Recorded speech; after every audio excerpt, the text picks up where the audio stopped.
This is an elevator that didn't work during my hotel tour of Kalahari, but today it's working. It's a Schindler HT330A with a different kind of call button.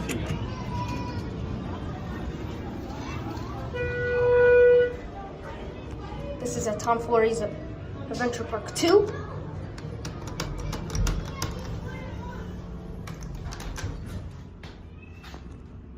Tours.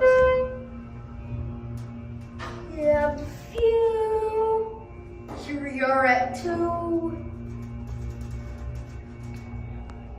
Gonna go on.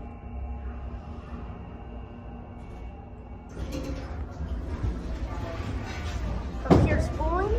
Let's hit the down call button. 1.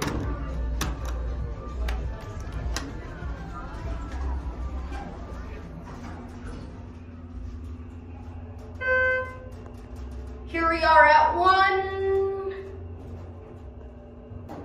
And this elevator is in Foolery's amusement park or adventure park. It's in the Kalahari Resort, Wisconsin Dells. And this goes up to bowling, and it's a Schindler HT330. That's gonna be it.